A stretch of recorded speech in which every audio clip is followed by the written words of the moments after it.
Hey folks, 6 o'clock. Running a little late tonight, but here I am. Here you are. Welcome to my Cup of Joe with Joe, Monday night, 6 o'clock edition. For all of those of you who haven't been able to attend my regular 5:30s because, let's admit it, all of our schedules are a little bit wacky these days. And between COVID, between work, between employment, family issues, everybody trying to get back to school. So how are you doing today? What big things have you got planned? So go ahead and take a look at a couple of different things. Now, you guys know most of my big issues.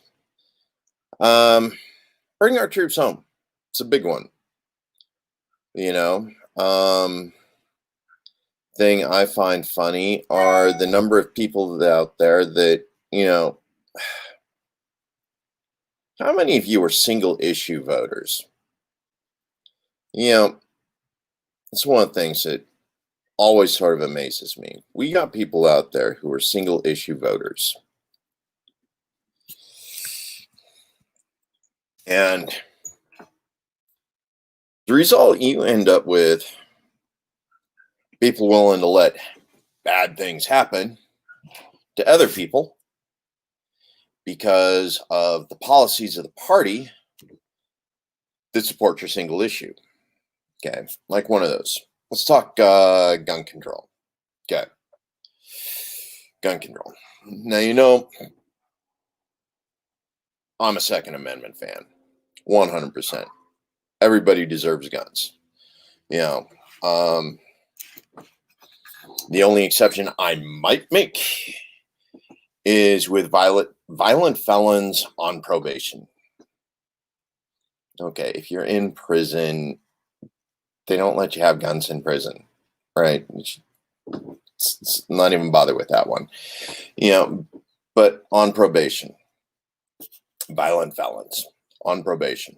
They went in, presumably did enough of their time in order to rehabilitate. They're out on probation, still in the process of rehabilitation. And they still have police officers that come in and check on them on a regular basis. Now, admittedly, if you're a violent felon out of prison, chances are you were in prison for something somebody wants revenge for, right? But you did it, dude. But as far as other things, nonviolent felons, certain right to self-defense.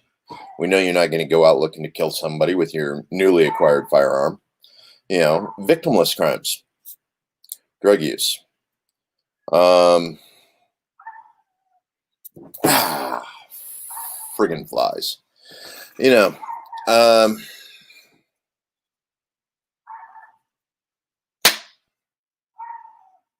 I'm going to get it here, I swear. It's one of the hazards of working with the environment. You can't always sanitize it. You can't keep the flies out. But I'm pro Second Amendment, 100%. Everybody should have the right to bear arms. There are people out there who are looking at it going, well, look at the difference between a Democrat and a Republican. And this is hypothetical. Reason why is because right now both the duopoly support the war.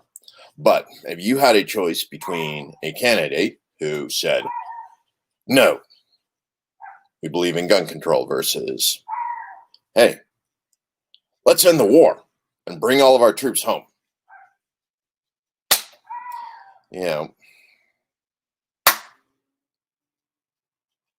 I'm going to get that sucker.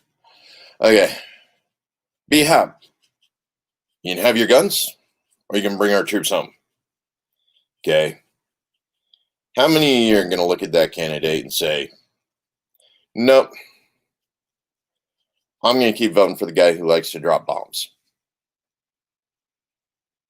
I'm going to keep voting for the guy who likes to send American sons and daughters overseas to die for oil companies.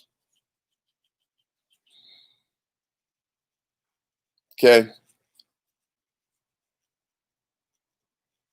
I get it. Personal defense.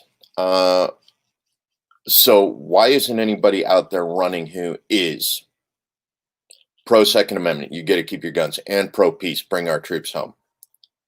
Well, there is, folks. There is. But that's one of those things you're looking at with an awful lot of other things right now. Take a look at abortion.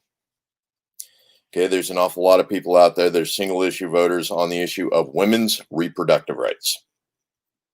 Okay, I get it. You know, there are an awful lot of people who believe that abortion is murder. I don't happen to be one of them. As long as the abortion's conducted in the first 3 months, first trimester, awful lot of folks out there believe, life begins at conception. It doesn't. Bible says it doesn't. But the other thing is the libertarian position is also, it's none of my friggin' business.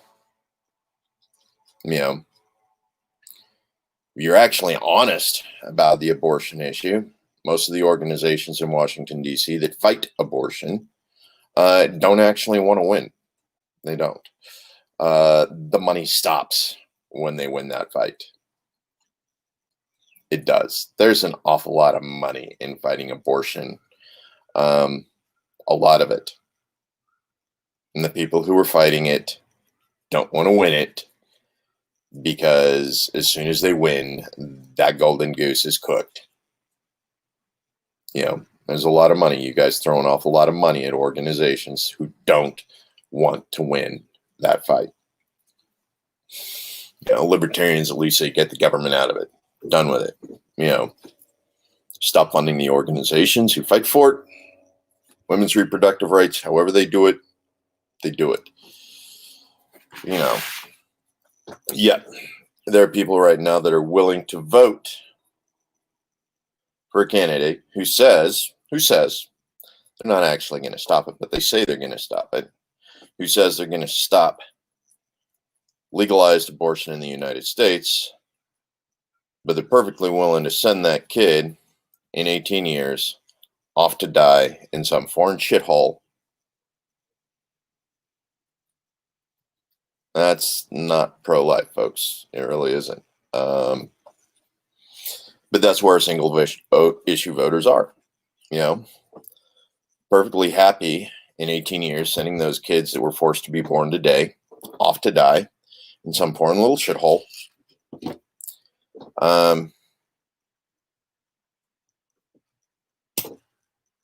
So exactly what is your single issue vote?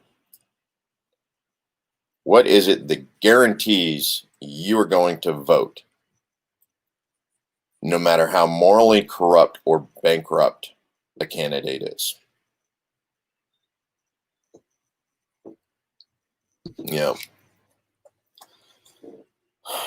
Are you willing to forgive any sin for the right to bear arms, which of course is guaranteed? Are you willing to forgive any sin against the other countries in the world because they don't support your particular view on reproductive rights? Okay. Now, no candidate's perfect. I get that. There are an awful lot of you out there who are single issue voters. For some people that issue is big enough. I get it. Hopefully,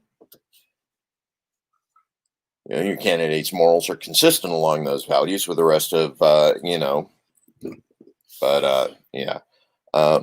folks are duopoly. No, that's not the case.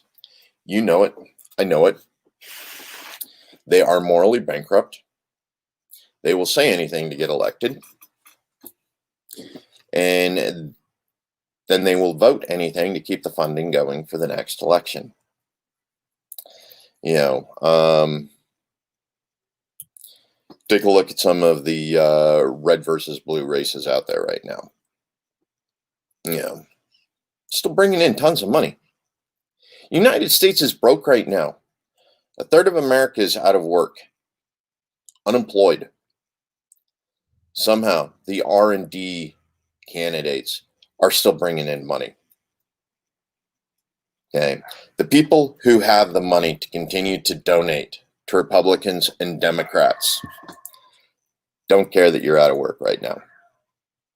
They don't. They don't care that you may not have a roof over your head in a month. They don't. Yeah, with a few exceptions. So,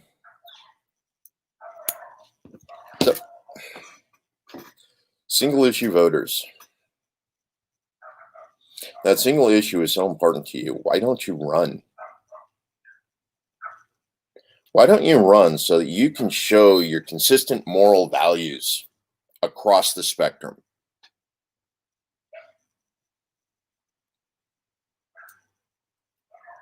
Yeah. Enough of that complaint, folks.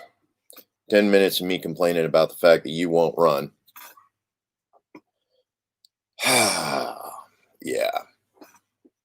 It's a long day. I'm tired. It's a long day. I'm angry. Yeah, it's a long day. Right now, there are troops stationed in some foreign shithole killing people because a military-industrial complex CEO needs an extra zero on his paycheck every year. Bring our troops home, folks. Bring your troops home. Support the Second Amendment. Support reproductive rights. Support the woman in your life. Support her choice. You know,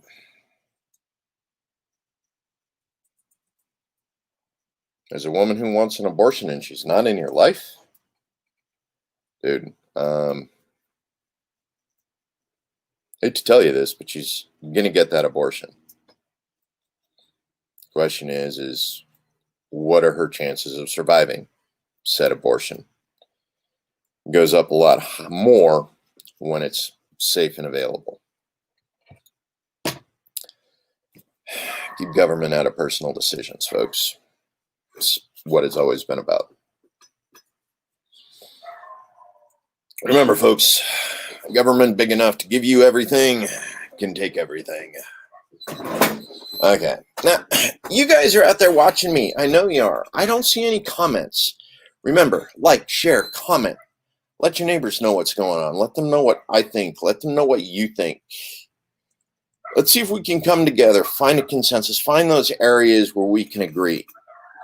You know, those things that we consider important, like our ability to express our opinions, our First Amendment rights, right? Our First Amendment. The right to let our voices be heard. You know, without being intimidated for it, without being, of course, without being shut out of the public spaces because somebody doesn't want to hear our opinion, because somebody doesn't want to hear the truth. Okay? When you show up with your guns at City Hall because you don't like what the person has to say,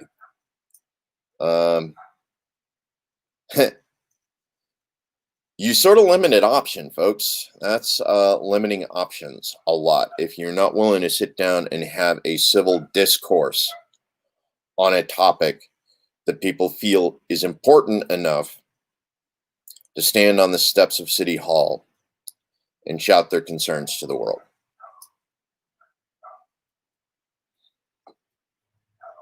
First Amendment's important. Being able to exercise your First Amendment is important. Especially when there's enough people that are willing to show up to have a demonstration on an issue. The issue is important. Yeah. Show up, have the conversation, hear what's being said. It's important. The only thing you show up at City Hall for is to piss on everybody else's opinions. You're not doing it right. you aren't.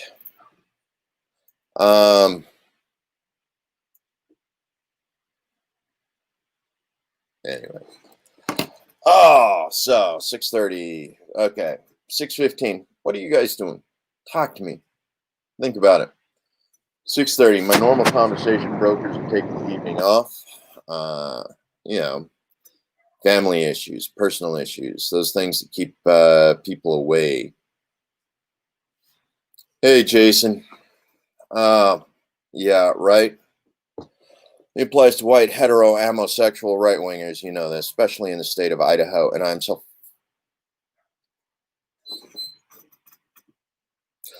I'm so fucking pissed right now. Okay. City leaders shut down counter demonstrations. Our city leaders actively advocated for the minimization and reduction of the First Amendment rights of people who are pissed at these bullies in order to avoid trouble. Okay.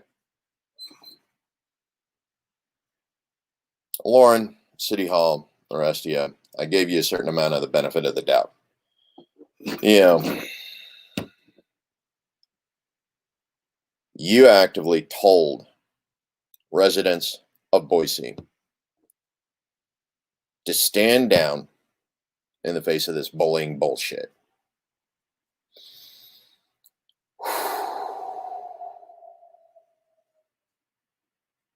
Yeah, I get it. You don't want Boise residents dead. Like certain friggin' religious freaks in Portland.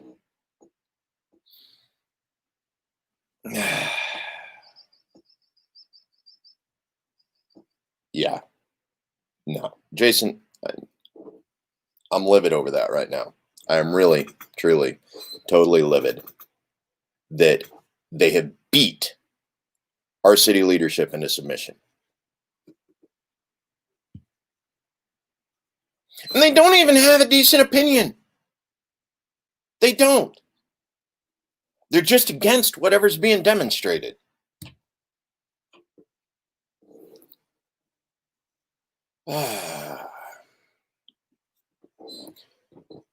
Hiring the architect of the Gestapo police tactics used in Portland seems a bit out of character. That's interesting. Okay, so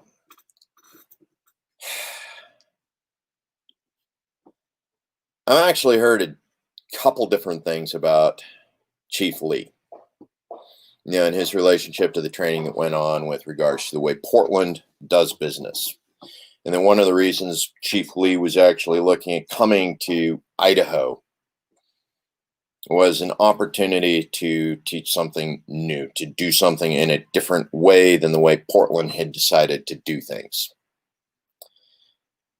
That said, if he truly was the architect of the way Portland has been doing business for the past 10, 15 years, you know, I understand one of the reasons why.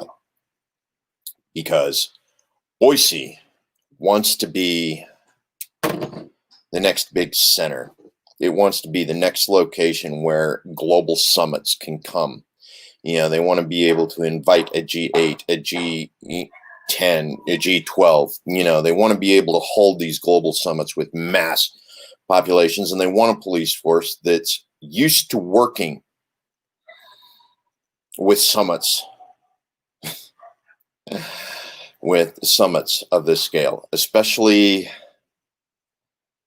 what do we call them? The controversial summits.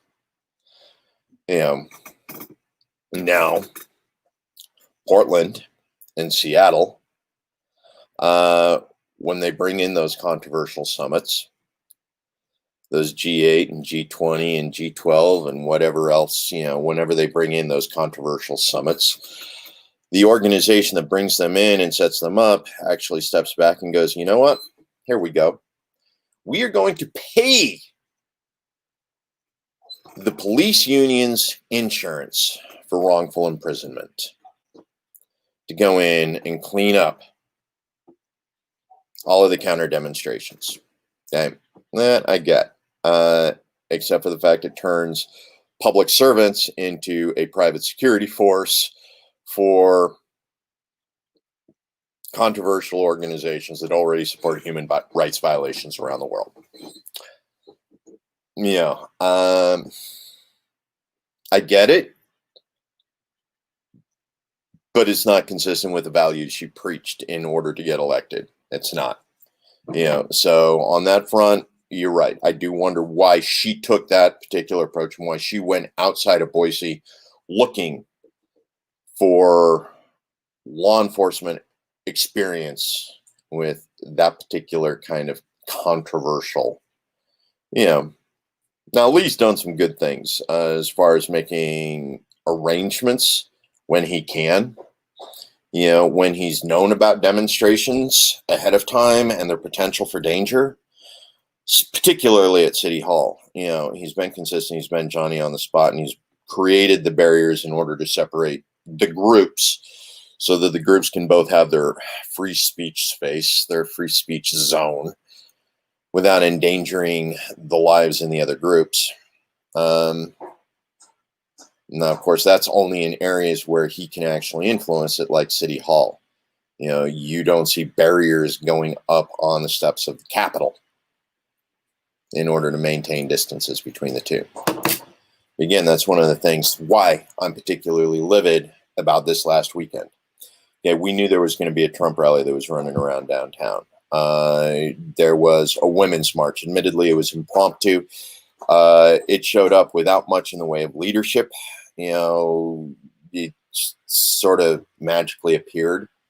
And this wasn't a Black Lives Movement demonstration. This was actually an RBG women's march support arrangement that had shown up to occupy the Capitol steps about an hour and a half before the Trump rally was supposed to go through downtown. About 2:00, you start seeing police officers mobilizing in the area of the Capitol steps. You start seeing blockades go off, blocking off the streets, setting up the parade march for Kizik and his troop. And you see the Capitol Police, and I'm pretty sure this was Idaho State Police, who actually went to the, irregulars that showed up for the women's march and told them it was time for them to leave, which they immediately did. But there was information put out by city leaders that told counter-protesters to stand down and not show up at the Capitol steps to protest the Trump rally.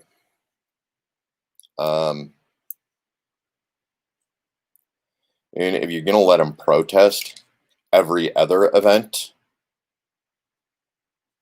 allow people to protest them back. Come on. You caved on the First Amendment. It's not a good sign, folks. It's not a good sign. Makes all of the rest of your speeches about preserving the First Amendment right seem hokey.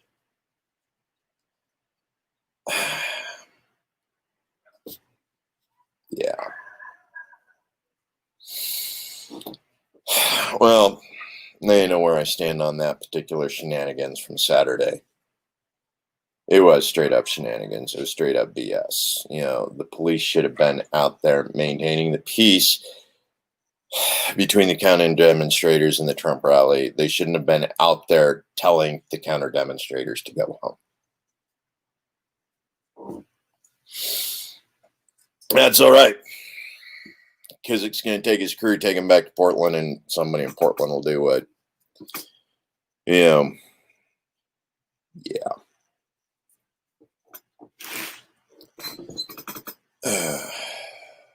Yeah. Anyway. What else we got, Jason? I'm tired about talking about Trumpsters. Trump's not the hero you think he is.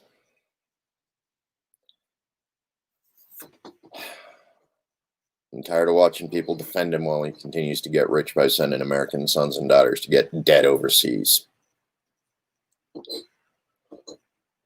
I'm tired of him treating us, like assets to be bought and sold and leased to the highest bidder. Yeah, he's done that, folks. You know he's done it. He's bragged about it. How much Saudi Arabia is willing.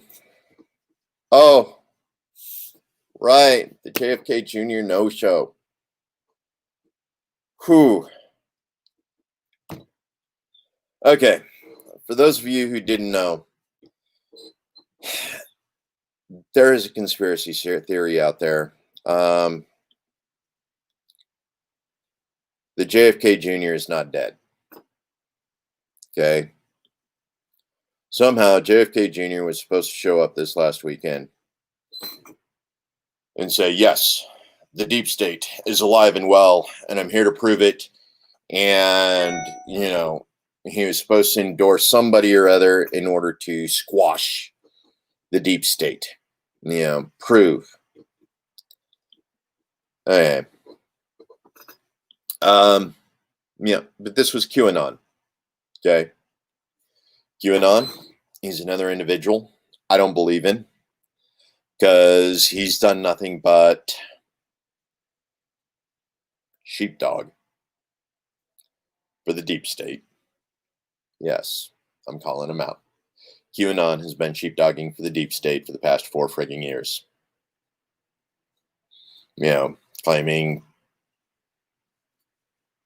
Donnie isn't part of the deep state. Folks, if Donnie wasn't part of the deep state, he'd have gone the JFK route a long friggin' time ago. This is just the bare bones friggin' truth. If Donnie wasn't part of the deep state and doing exactly what the deep state wanted him to do, whichever side of the deep state happens to be in charge or closest with the access to Donnie, Donnie would be dead. Would have gone the way of JFK, would have gone the way of Robbie, General Robert Kennedy, would have gone the way of Malcolm, would have gone the way of Huey Newton. Yeah. No. QAnon's been sheepdogging you for the deep state for a long time.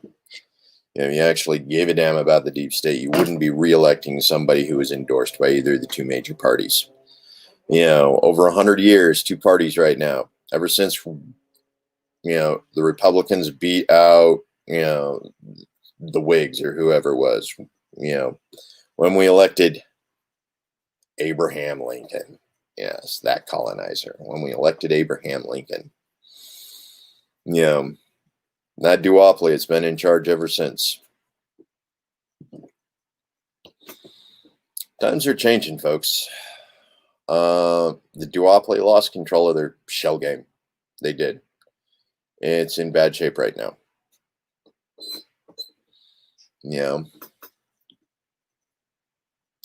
UK's going back into lockdown. What is it? Idaho's on its 3rd spike right now. 4th spike. We had 1,000 recognized cases in a single day. Whew. Super spreaders. Okay. Now, okay. If Lauren had come out and said, folks, it's a super spreader event. If you care about your health, please stay away. And if they'd asked, these smaller groups of mask wearers who had assembled at these locations to please go home because of the quantity of non-mask wearers who will be showing up shortly. Maybe I could have understood her taking that tack. I mean, because she's been fairly pro-mask the entire time. Not enough to maintain a mask lockdown in Boise while Idaho is in, recovery stage 4 permanently now, despite the fact that, 1,200 new cases in a single day. And, what are we at? Idaho right now is at 5.5, 550 or so deaths. You're going to make me look this up, aren't you? Let's see how many Davlins reported today. Melissa, yes, I'm looking you up right now. Let's go ahead and take a look at what we got here. We got Melissa Davlin. There were 61 Idaho COVID-19 patients in ICU on Friday. And that went down to 54 on Saturday. Okay, I hope that was because 7 people got better and didn't die. And that was with 10 fewer hospitals reporting. Okay, so that's 10 hospitals that weren't reporting. Ooh, Monday. 698 new cases. 3 new deaths to the statewide total. And that's in addition to the 1,388 cases and 6 new deaths added over the weekend. Statewide totals: 53,790 known cases and 531 deaths to date.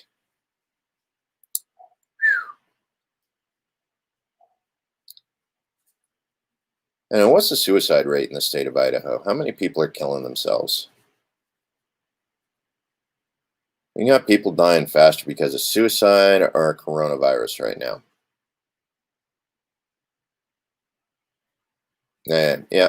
For those of you who are out there, the suicide issue. And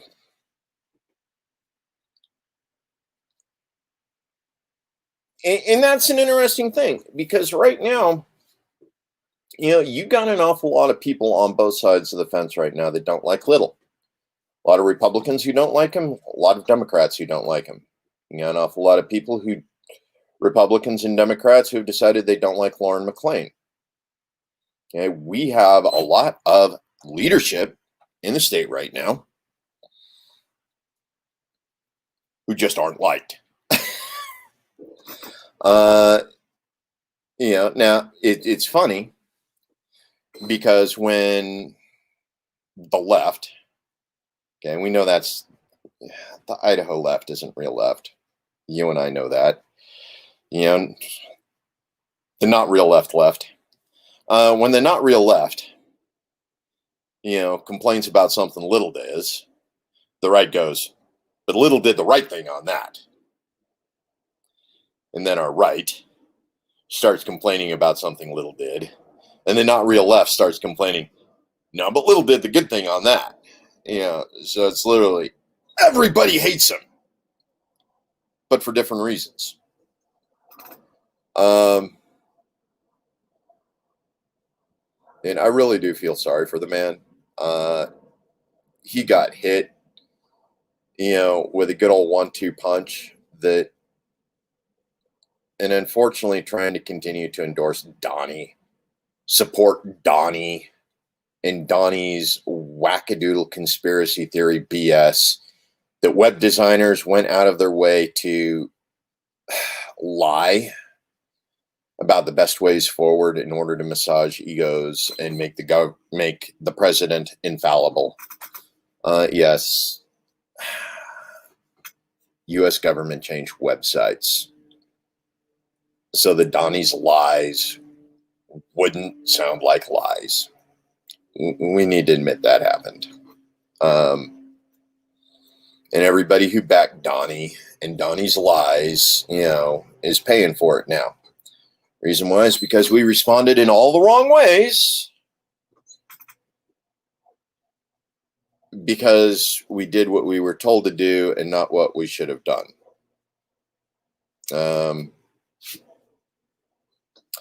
Yeah, I really do feel sorry for Little. I really do feel sorry for Lauren because both of them are trying to walk this tightrope with some blowhard, creating gale force winds across the top of the tightrope. Yeah. Have you ever been driving in a van across a bridge during high winds? That's sort of what it is for politicians right now, everywhere, all across the United States. You're driving down the road. You got this wind tunnel of a canyon. You're driving across the bridge. And the wind just comes along and picks your van up and moves it 3 feet. And you shit your pants, but you're already in motion. And you don't dare stop. Because if you do stop, the wind will finish pushing you over the edge. So you just correct a little, come back into your lane, and you keep driving.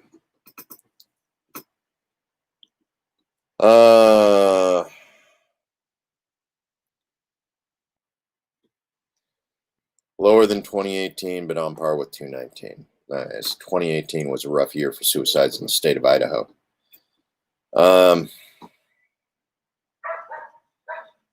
Yeah, now a lot of that is right now an awful lot of people have had some relief from some of the stressors. All of the money issues, all of the other things sort of been on hold. But the thing is, as soon as people start getting kicked out of homes, really kicked out of home, we've been threatening it now for a little while. We're seeing some people become homeless, but we're also seeing the community step up. Allie from Jesse Tree. Yes, if you're watching this and you're having trouble making rent, call Jesse Tree. Beautiful thing is, chair for Jesse Tree, she's also running for District 17 Senate. She's going to be one of the new ones.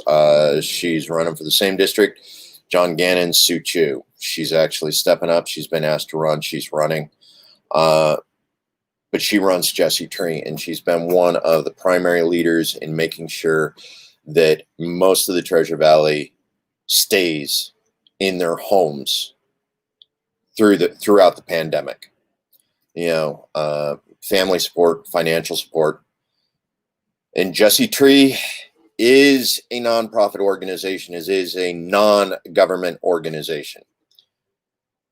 Okay, now for the rest of you out there in libertarian land, yes, most of the funds that Jesse Tree is using right now in order to keep people in their homes was handed to them via the federal government. It was a loan, and Governor Little literally looked at the organizations around Boise and went, okay, we are not going to stand up a government organization to do this. I'm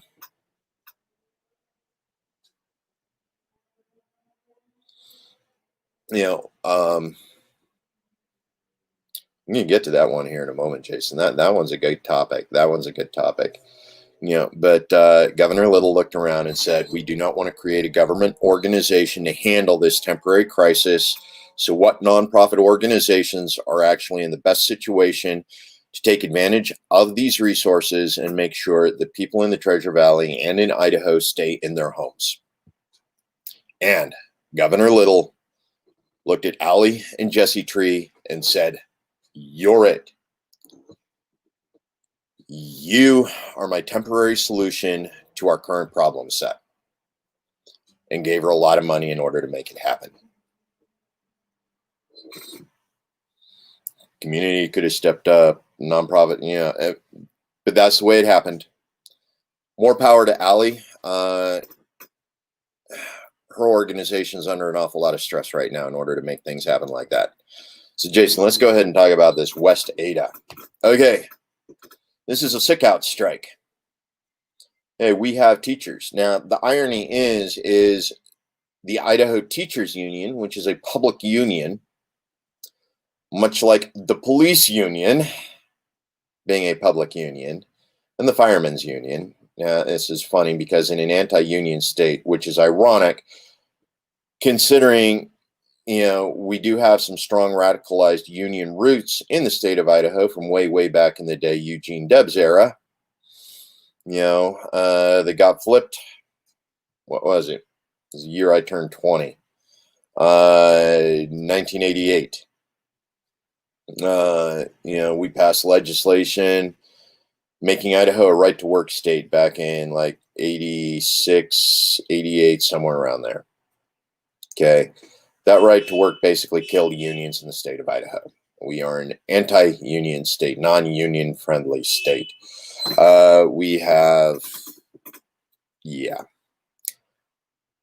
However, despite that, there were a couple of unions that managed to survive.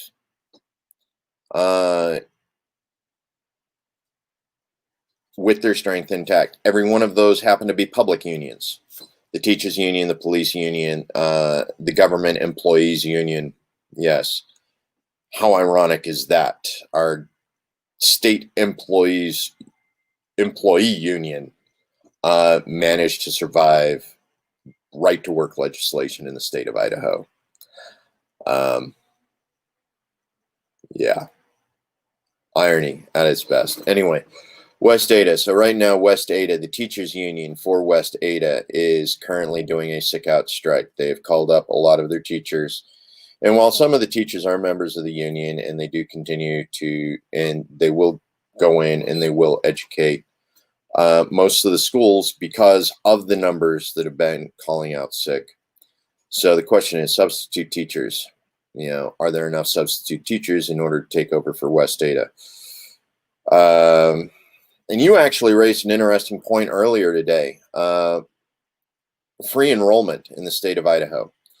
Literally, if a parent is willing to drive their child to school, okay, now if you're in a public school district, and that district's responsible for getting you to the public school that serves you, but that's it. If you want to drive your student to any other school in the state of Idaho, we got this free enrollment thing. You can drive, you can get them enrolled in Canyon County, you can get them enrolled in Kuna, as long as there's space in those schools.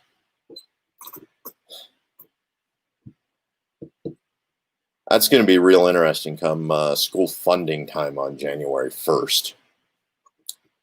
Reason why is because most of the equations for school funding is based on average daily attendance of a school. Okay, if West Ada shuts down school and nobody's attending, even remotely, that drops the daily attendance and that drops the funding that Ada County is going to get for the next year, while it increases funding in all the other schools that remain open and accept these new students.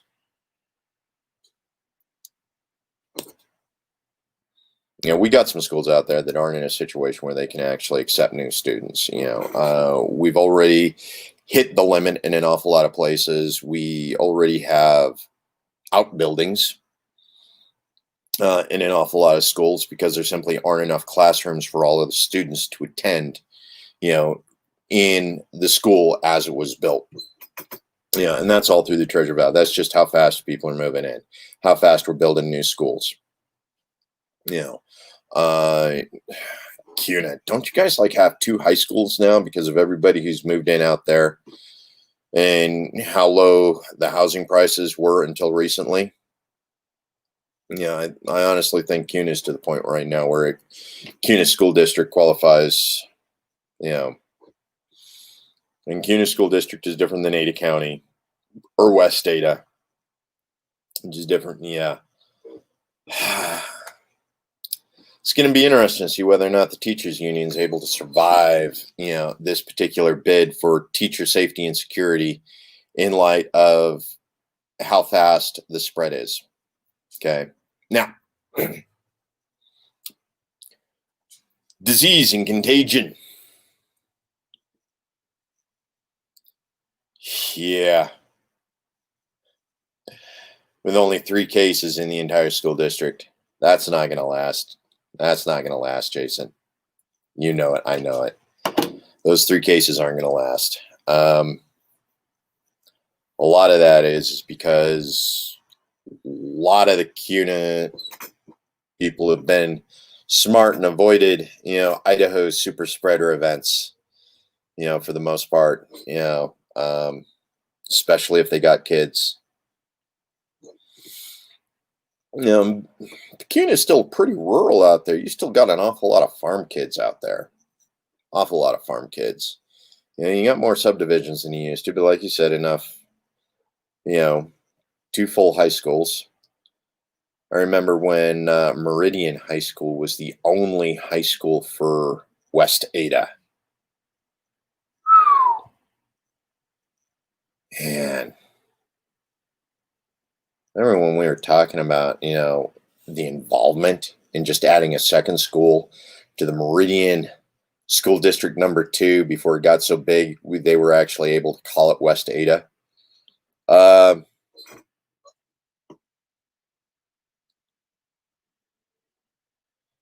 New areas of growth, right? Coming in from outside of state. It's an interesting thing, especially since we're starting to see people come down with COVID for the second time now in the United States. And we always knew it was possible, but we're actually getting repeat cases of COVID now. But when you got 3K and they're new people coming in, is that because all of CUNA was already immune from it because they had it over the summer? Or did they never have it and the new people coming in caught it when family came to visit?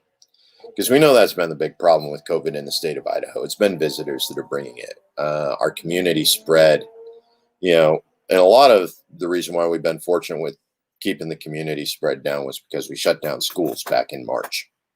Literally said, stop coming to school. That's good enough. Stop coming to school. We're good. But disease. Let's talk about spread of disease. I understand why a lot of Idaho wants their kids back in school so they can go back to work. Yeah,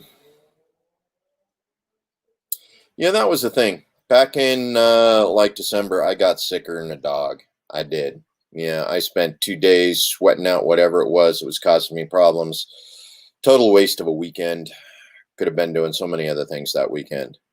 But when I went in later to get the COVID antibody testings, I tested negative for COVID-19.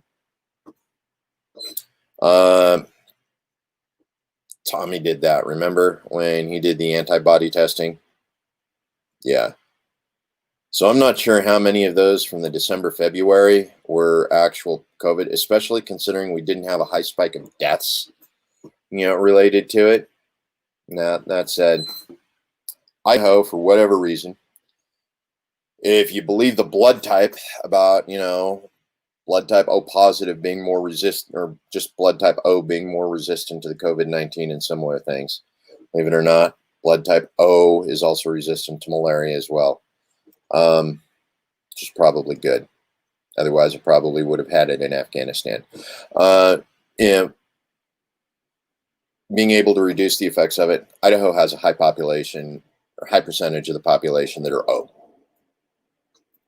And take that with a grain of salt, it is, but the theory does exist out there with a reasonable amount of scientific research behind it, for what passes for scientific research these days. But yeah, back in the December, February timeframe when everybody was getting sick, not sure it was COVID, but it may have improved enough of the immune systems in order to, stave off the worst of the problems. Or it may have been one of the lighter versions, because it's like we are tracking, back in June, when I stopped paying attention to it, we were already up to 9 variations of the COVID-19 strain. Some of them were lighter, some of them were harder. Some of them may or may not have granted extended immunity to them. who knows anymore? But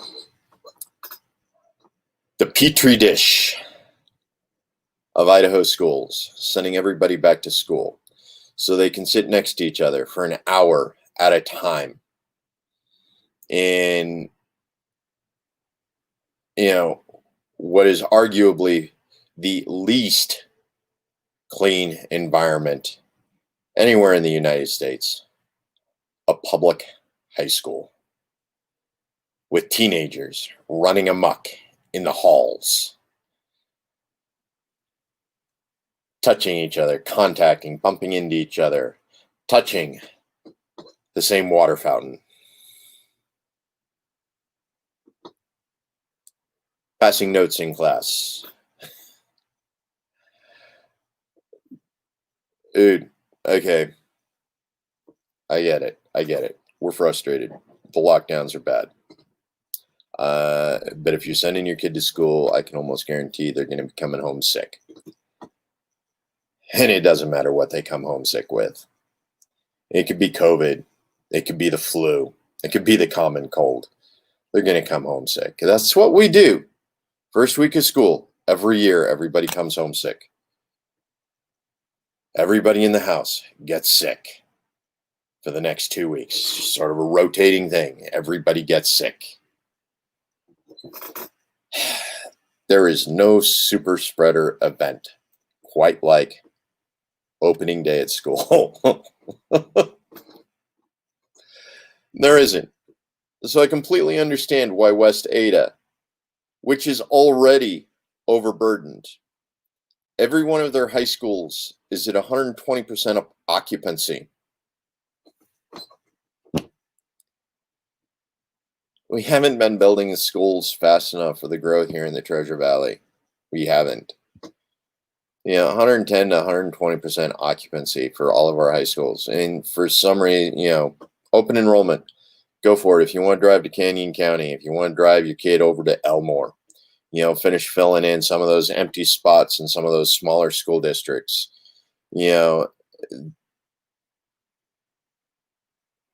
that's going to affect what, like 2% of West Ada?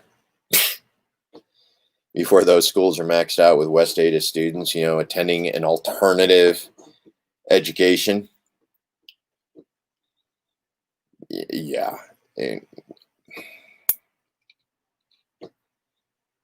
I love you, Idaho. I really do. But at some point, we need to stop fighting this and we need to start getting smarter. We need to start looking at open source options. We are one of these states that is the easiest to homeschool in. The easiest. The only reason why people don't homeschool in the state of Idaho is because both parents got to work. It's where we're at right now. Both parents got to work in order to afford rent and pay the bills and feed the kids. It's the only reason everybody wants everybody back in school. Otherwise, they'd be homeschooling like a mother. Opening day of school, the super spreader event of the year. Yeah. See, that's one of the things we did when we wanted to crush the curve, we shut down schools because schools are the super spreader. Okay? Somehow we thought that we'd crush the curve. Opening season. We go in, everybody's going to get sick, folks. They're going to bring it home from school. Everybody's going to get sick. Most of us are going to survive. 99.999% of the kids that are going to go and catch it at school are going to live through it. They're going to bring it home. They're going to give it to mom and dad. 99.99% of mom and dads are going to survive it. They're going to live through it. They're going to give it to grandma and grandpa. That's where it starts to get complicated, right? How many of you are ready to invite Grammy and Gramps over for Thanksgiving dinner, knowing your kid's coming home from school with coronavirus.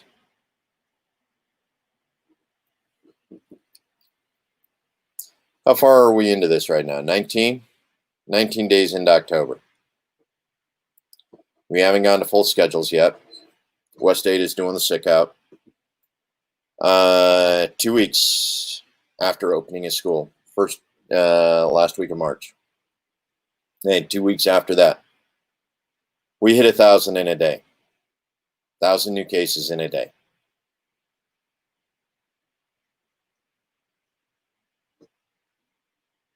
Opening schools was a super spreader.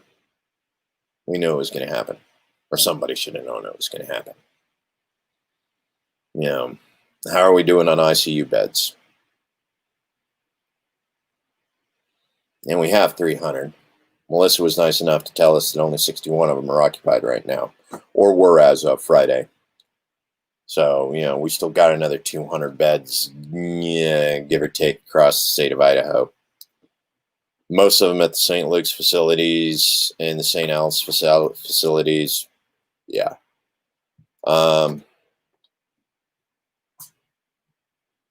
Isn't that one of the other things about the way COVID transmits? 2 weeks after you're exposed, you get sick.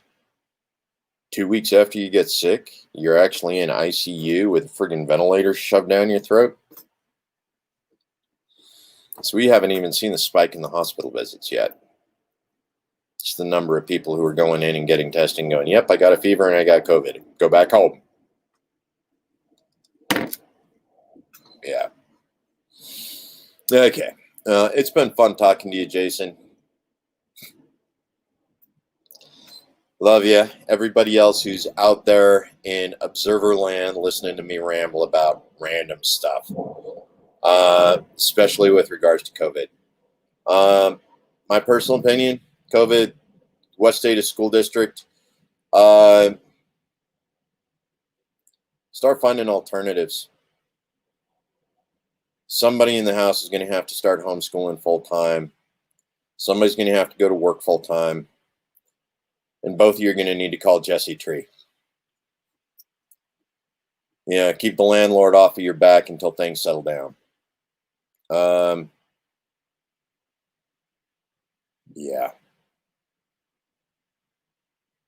Keep up the good fight, folks. Love you. Remember, like, share, comment. You can get to me on my Facebook page, on my Facebook profile. Email me, Joe at idahojoeforcongress.org. I answer my emails. I respond to people.